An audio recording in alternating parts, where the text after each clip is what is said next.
darei subito la parola a Paolo Spagna. Un saluto e un benvenuto a tutti i colleghi, alle colleghe presenti a questo convegno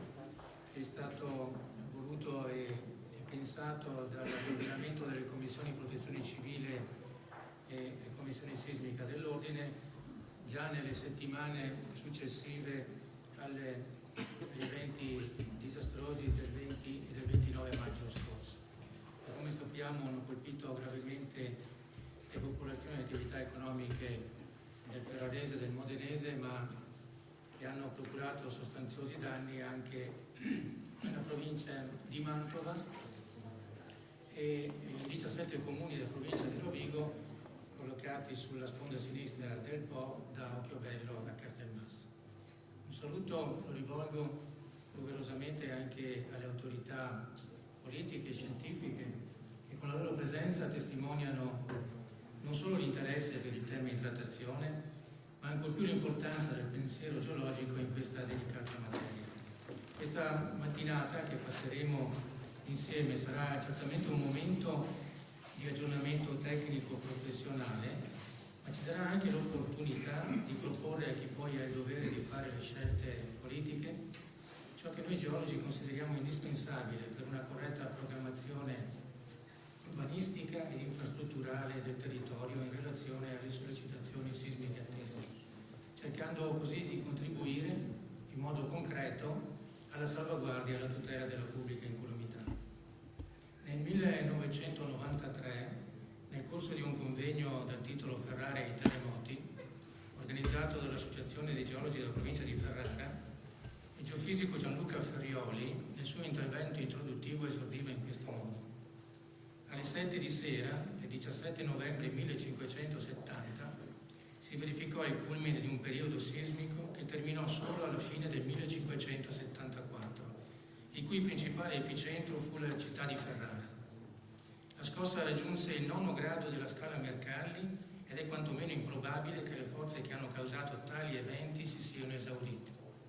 L'energia accumulata può quindi liberarsi in uno o pochi eventi sismici di grande magnitudo. Sempre a quel convegno, Enrico Farinati, un geofisico polesano invitato a fare il punto sulla struttura profonda del sottosuolo ferrarese, gli fece eco dicendo che il periodo di 300-400 anni che ci separa da questi eventi catastrofici, cioè quelli del 1570, è nullo. La struttura della dorsale ferrarese è da considerarsi attiva a tutti gli effetti e la possibilità che si verifichi un evento sismico di grossa portata non è del tutto remota. Ecco, io ho voluto iniziare questo mio intervento con le parole di questi due colleghi, non tanto per onore di cronaca, quanto invece per evidenziare che ciò che è accaduto in Emilia a fine maggio, i geologi in un certo senso lo avevano già previsto e questo non può essere archiviato come un fatto casuale, ma deve far riflettere il governo e la politica in generale sull'utilità che ne può derivare per il nostro Paese dall'utilizzo della nostra categoria. 20 anni fa, infatti, un gruppo di geologi ferraresi si erano presi la responsabilità di lanciare pubblicamente un segnale, un avvertimento che un terremoto poteva capitare laddove nessuno, né tra i cittadini né tra gli amministratori pubblici, pensava potesse capitare, laddove la memoria dell'uomo aveva ormai cancellato ogni traccia, ogni ricordo, ogni paura, laddove forse anche la colpevole sottovalutazione di certi fenomeni e delle condizioni di fragilità di quel territorio da parte di chi aveva invece il dovere istituzionale di controllarlo può aver portato a banalizzare persino la presenza di una zona sismogenetica ancora fortemente attiva tra le azioni contrapposte di due importanti zone tettoniche, quella africana e quella asiatica. È drammatico doverlo ammettere, ma la figura del geologo ancora oggi, malgrado tutto, è sottovalutata rispetto alla funzione primaria che invece gli dovrebbe competere in una società evoluta come la nostra, e specie quando è lo stesso presidente Napolitano a riconoscergli un ruolo determinante nel governo del territorio, come è avvenuto nel corso di una recente audizione al Quirinale da parte del Consiglio nazionale dei geologi. Dire, come talvolta capita di sentire, che siamo d'intralcio per le pubbliche amministrazioni che hanno bisogno di investire equivale a dire una grande falsità. La nostra dignità professionale, il nostro lavoro, che punta ad individuare le criticità, i punti deboli di un territorio, ma anche a progettarne le soluzioni, non ha nulla a che vedere con certe visioni liberiste di certi amministratori che all'insegna di uno sviluppo spesso incontrollato e pertanto dannoso fanno carriera affidando il loro operato a soluzioni sbrigative. Il nostro obiettivo è la sicurezza, perché sappiamo che è un diritto fondamentale avere garantita la sicurezza personale del proprio patrimonio edilizio. E noi siamo qui oggi anche per riaffermare questo diritto. È vero, seppur lentamente le cose stanno cambiando, ma è altrettanto evidente che non basta o non è sufficiente quello che si è fatto finora. Se nelle aree più ricche d'Italia si muore ancora per delle scosse di terremoto che in altri paesi progrediti quanto il nostro vengono considerate di scarsa rilevanza. E a pensarci bene, la questione appare ancora più grave se si considera che l'incidenza dei costi per la messa in sicurezza sismica degli edifici di nuova costruzione non supera il 10-10,5% del valore complessivo dell'opera, e c'è chi addirittura lo stima intorno al 7%. Non stiamo quindi parlando di costi impossibili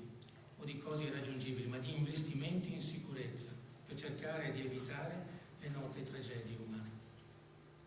Detto questo, vediamo allora quali sono le cose da fare e gli eventuali errori da evitare,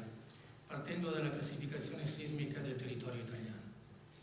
In un saggio scritto da funzionari del Servizio Sismico Nazionale intitolato La classificazione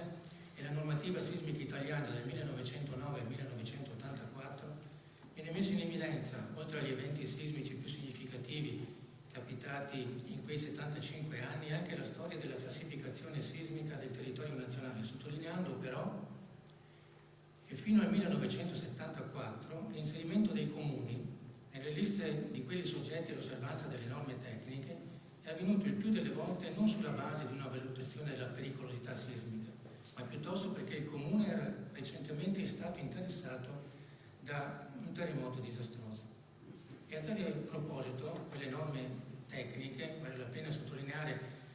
che sono riferite al Regio Decreto di 100 anni fa, il 193 del 1909, che tra l'altro fu quello che diede avvio alla classificazione sismica in Italia, già allora riportava severi obblighi costruttivi e divieti di edificare, per esempio in terreni paludosi, franosi o molto acclivi. Questo per dire che non è da ieri che si parla di sicurezza, anche se poi i risultati sono quelli che conosciamo. Tornando alla classificazione sismica, la reale concretizzazione di questa carta avvenne soltanto nel 1927, a seguito dell'emanazione del Regio Decreto 431, che distingueva le località colpite dai terremoti sulla base del loro grado di sismicità e della loro costituzione geologica. E così più o meno si andò avanti fino al 1980, praticamente limitandosi a rincorrere i terremoti più distruttivi. La carta di pericolosità sismica, basata invece su approcci tecnico-scientifici, arrivò soltanto nel 1984 e rimase punto di riferimento fino al 2003, anno in cui, a seguito della tragedia di San Giuliano, venne alla luce tutta una situazione ormai fuori controllo sulla maggior parte degli edifici italiani per l'insufficienza o addirittura l'assenza di protezione antisismica. Il governo allora decise con l'OPCM 3274 non solo di trasformare in zone 4 le parti di territorio che risultavano con la dicitura non classificato, ma di delegare la classificazione sismica alle regioni insieme alla facoltà di prescrivere l'obbligo della progettazione antisismica. Inoltre, ma solo 3 anni più tardi, con l'ordinanza 3519, il governo introdusse anche il concetto della microzonazione sismica. Siamo quindi ai giorni nostri e con un quadro normativo ben delineato, eppure capita ancora oggi di sentir dire da certi sindaci che è una seccatura l'imposizione nel proprio territorio di un'area sismica, perché comporta problemi sul piano dell'espansione edilizia e dei costi aggiuntivi aggiunti. La cosa migliore per questi sindaci è continuare a confidare nella buona sorte, una pratica scellerata che, se andiamo indietro con la memoria, venne adottata anche nel dopoguerra, quando alcuni comuni inseriti nelle mappe sismiche di quei tempi chiesero ed ottennero di essere declassificati per favorire, a loro modo di vedere, lo sviluppo economico. Allora mi chiedo e vi chiedo,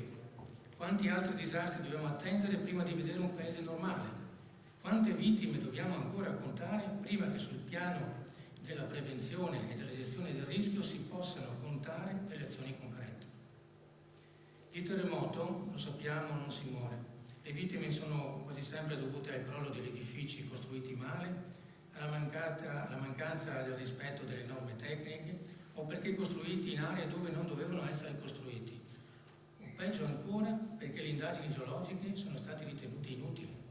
Risulta che nelle 36 diverse zone sismogenetiche italiane ogni anno vengono registrati circa 2000 terremoti con magnitudo superiore a 2,5 gradi Richter. E ogni anno almeno un terremoto ha una magnitudo compresa tra il quinto e il sesto grado della scala Richter. Inoltre le statistiche riportano che ogni 10-20 anni se ne presenta uno distruttivo del sesto-settimo grado, per cui la situazione italiana è di assoluta serietà e non può essere sottovalutata. Le vittime umane perse tra il 1968 ed oggi per l'inadeguatezza della prevenzione sismica, cioè per il ritardo con cui i risultati della ricerca scientifica in campo sismico vengono applicati, sono oltre 4.700 e da un rapporto della Protezione Civile si legge che i danni economici provocati dai terremoti in Italia negli ultimi 40 anni vengono stimati in circa 150 miliardi di euro, soldi che sono stati spesi soprattutto per il ripristino e la ricostruzione post-evento. Anche l'OCSE, l'Organizzazione Internazionale per la Cooperazione e lo Sviluppo Economico, ha di recente evidenziato che rispetto ad altri paesi più virtuosi nell'applicazione della prevenzione sismica, noi siamo indietro di oltre 15 anni, con investimenti in risorse economiche ed umane del tutto insufficienti. Con la legge 77 del 2009, emanata dopo il terremoto dell'Aquila, è previsto un fondo di 965 milioni di euro da investire fino al 2016 in iniziative ed azioni di prevenzione sugli edifici pubblici e privati, ma anche da spendere per studi di microzonazione e per l'educazione sismica. Ma è evidente che queste risorse sono solo una goccia nel mare delle reali esigenze di prevenzione e sicurezza di cui ha bisogno il nostro Paese. Basti pensare che solo in Veneto il 12% degli ospedali sono in aree ad elevato rischio sismico. Come sono in aree sismiche, il 12,8% degli edifici scolastici, che peraltro oltre il 48% di essi sono stati costruiti addirittura prima del 1980, cioè quando non esisteva l'obbligo di costruire in modo antisismico. E a proposito dei fondi della legge 77 del 2009, il 17 aprile scorso la Giunta regionale del Veneto ha adottato le modalità di attivazione degli oltre 5,6 milioni di euro destinati al Veneto, da distribuire parte per la microzonazione sismica, poco più di 400.000 euro, e il resto, 5.200.000 euro, a titolo di contributo per interventi strutturali e di messa in sicurezza degli edifici pubblici e privati nei comuni con un'accelerazione massima al suolo maggiore di 0,125 G. Un atto dovuto, non c'è dubbio, perché sono fondi che derivano dall'OPCM 4007 del 2012, ma che in pratica però escludono dal finanziamento tutti quei comuni padovani, veneziani e del Polesine quasi per intero che la Regione ha inserito in zona 4, cioè con una pericolosità considerata molto bassa. E i sindaci di quei comuni, che proprio per questo motivo sono finora stati indotti a credere di vivere in aree tranquille, dopo il terremoto di maggio scorso si sono resi conto che così non è e che è necessario cambiare modo di governare anche in questi territori di pianura, come quello della provincia di Rovigo, costituiti da terreni sciolti e generalmente saturi d'acqua,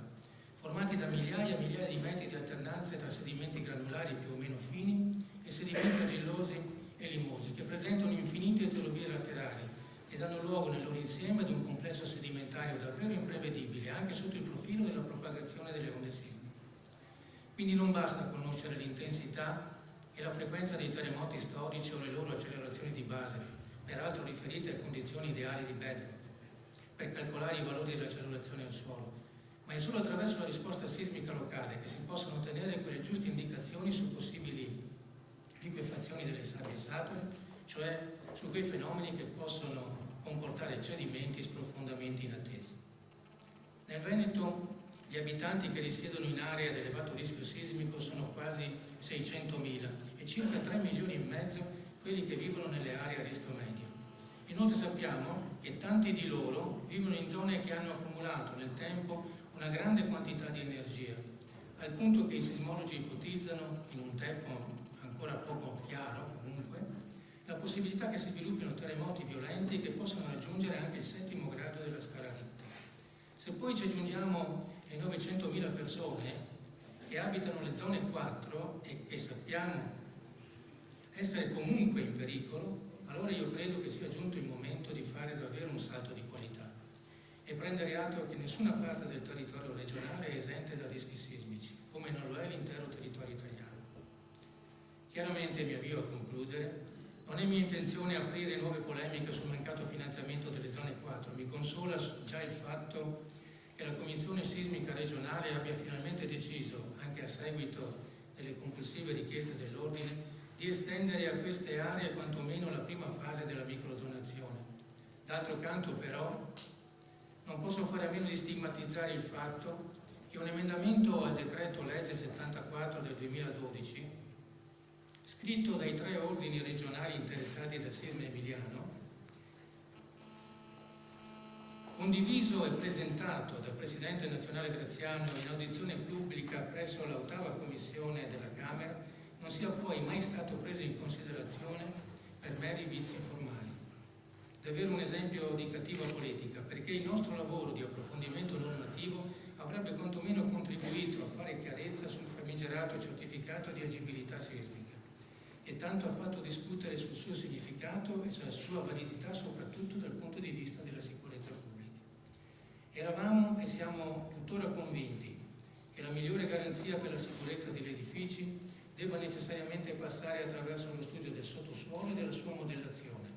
dalla verifica delle condizioni morfologiche, stratigrafiche ed idrogeologiche dell'area coinvolta, dalle condizioni geotecniche dei terreni interessati, oltre che dalla magnitudo attesa. Osserviamo invece che per accelerare il processo di avvio delle attività produttive colpite dal terremoto, le richieste di certificazione di agibilità sismica provvisoria vengono rilasciate sulla base di semplici sopralluoghi visibili, senza quindi accertare se quei fenomeni distruttivi che hanno portato al collasso per le strutture possono ancora ripresentarsi, affidando ancora una volta la vita delle persone alla buona sorte e al fato. Per questo noi geologi, attraverso l'ordine regionale che ho l'onore di rappresentare, abbiamo lanciato l'idea e poi adottato il Comune Polesano di Stienta per avviare in convenzione con l'amministrazione comunale una serie di azioni pilota a dimostrazione della validità delle nostre proposte, ovvero di cosa noi intendiamo per corretta messa in sicurezza e prevenzione del rischio sismico degli edifici pubblici. Una iniziativa di cui andiamo fieri, che ha ottenuto il plauso anche della provincia di Rovigo con la sottoscrizione della convenzione da parte della presidenza Virgili, a garanzia delle nostre proposte e della nostra professionalità, che naturalmente non mancheremo di darne dimostrazione. Qui mi fermo e passo la parola agli altri relatori, non prima però di avere personalmente ringraziato tutti i geologi veneti, e lo voglio fare pubblicamente, a titolo di puro volontariato, perché hanno permesso i primi sopralluoghi post-evento nei comuni polesani interessati dal terremoto e hanno collaborato alla localizzazione dei fenomeni iposismici e alla raccolta dei primi dati rilevabili, che sono poi stati elaborati dal collega Farinati, coordinatore della Commissione Sismica dell'Ordine. Un ringraziamento sincero lo devo anche al vicepresidente Cavazzano, che da coordinatore della nostra Commissione Protezione Civile ha saputo maestralmente guidare i volontari impegnati sul terreno e che ancora oggi si trova impegnato nel coordinare tutte le iniziative poste in atto con il Comune di Stienta. Grazie